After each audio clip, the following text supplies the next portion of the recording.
Okay, so let's talk about suicide. So, this is not a topic that I really like bringing up for the most part. But I feel like someone out there needs to hear this. They need to hear what I have to say about this. So, when Emmett passed away, the night that Emmett passed away, actually, well, it was a morning, I guess you could say, because he passed away over the night, and we were still at the hospital till like 3 a.m. the next morning. That next morning, when we were headed back to the Ronald McDonald House, me and Dakota was talking, and after you lose everything that you have, which Emmett at the time was everything we had, you don't want to be here anymore, and that's normal. If you lose a friend, it applies to every single tragic scenario in life. So at that point, we really honestly did not care if we lived or if we died. Either one of us, unfortunately. And we love each other more than anything, but not more than our child. And at that point, we both knew how much we were hurting. We both knew how hard it was. So we were both in that predicament. We were both trying to figure out how to live life even 10 minutes after he passed away. And to me, and my mindset was, I don't want to live life. If I can't have my son here, I don't want to live here.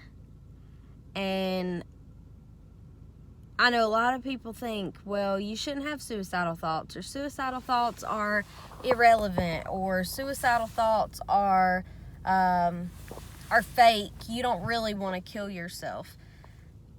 Well, I did. And it's very hard for me to talk about, and I haven't really opened up to a lot of people about this, mainly because it's sad that I was at a point in my life that I was so low that I just wanted it to end.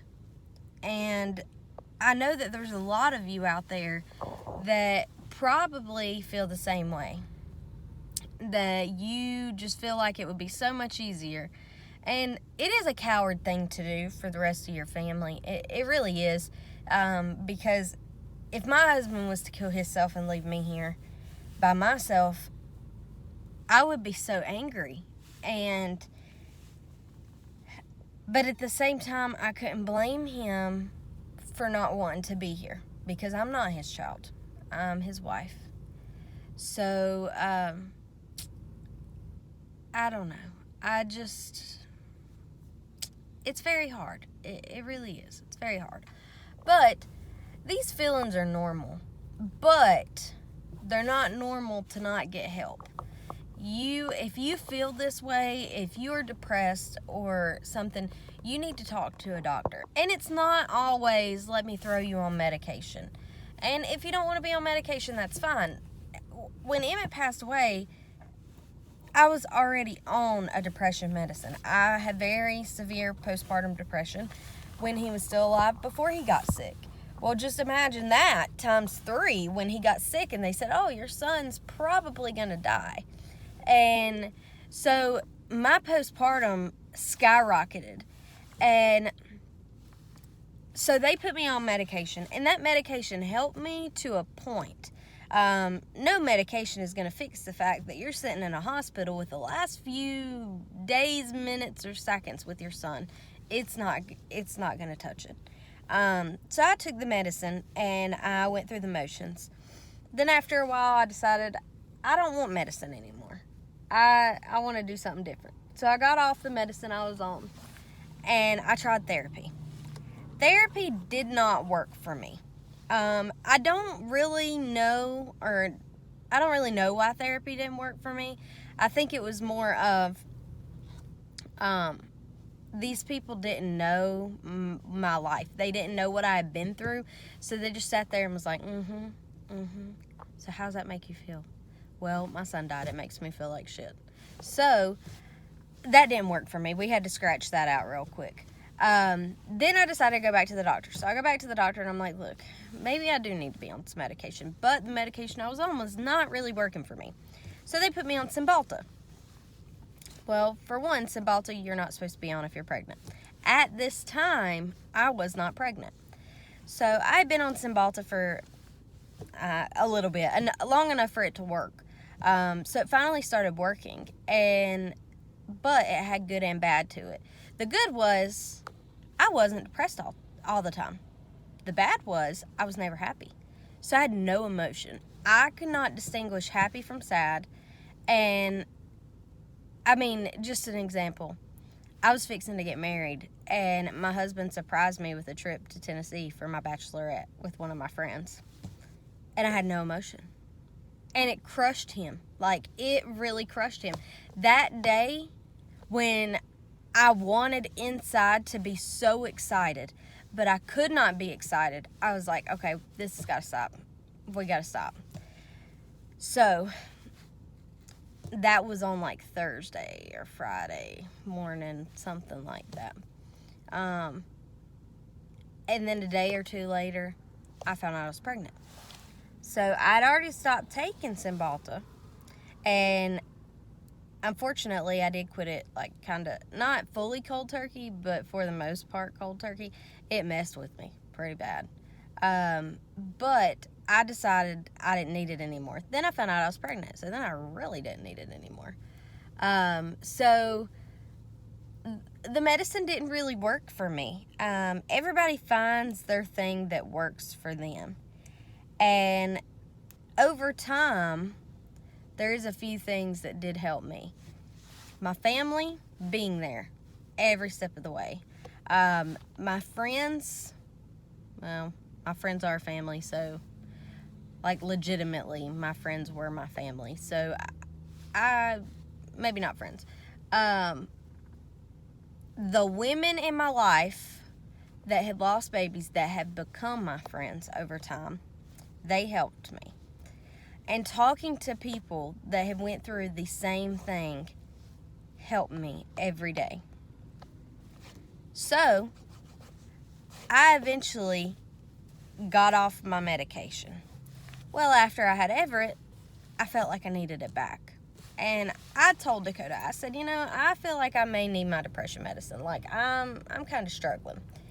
And he was like, okay, well, if you need your depression medicine, then get your depression medicine. Like, I mean, it's not a bad thing. But I couldn't do it. I knew the road I went down, and with my son, I want to have emotion. I want to smile when I see him smile. I want to smile every second of the day. But on that medication, I couldn't. So, then I tried doing, right now what I'm doing is actually working pretty well for me. It's called Thrive, and it's like a patch, a peel, and a shake. And it's got mood stabilization in it. And at first I thought it was like, oh, it's just going to make me like a little bit more tolerable during the day or in the mornings. And then it became like it was something I rely on for my depression. I take it every day. And even when it's a bad day, on bad days I want to take it double, but you can't. So, but it helps me a lot. Like, I can really see the good in things again. And even after I was taking all that medicine and going to therapy, I couldn't see the good in anything. And even when I got pregnant, I couldn't see the good in anything. I know that is really bad to say, but it's the truth. But this 3-step thing has really, really changed my life. Like, it has helped me in ways that nobody deep down can help me. You can help me get through it, but there's something deep down in me chemically that is always going to be broken and always going to want to not be here anymore. My sons are my life, and I have to remember that now I have a son on earth that needs me.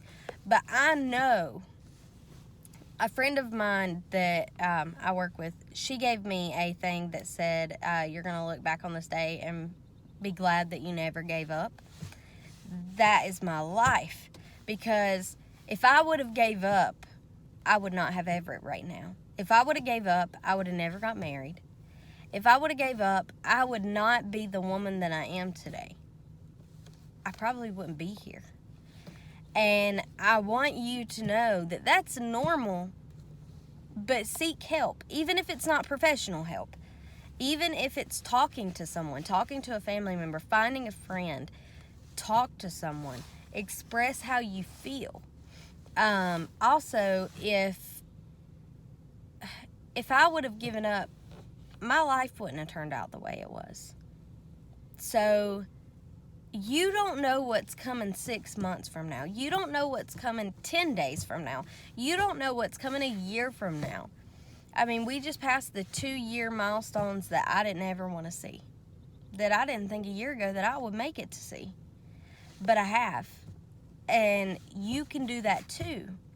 So just hang in there. I know this video is long, but this is a subject that I don't want to shed lightly on. Hang in there. You've got this. And there is a reason for everything you're going through. There is a reason for you being on this earth. There is a reason that God is putting you through this. We don't know why, but I promise you there is something out there for you. You just got to wait for it.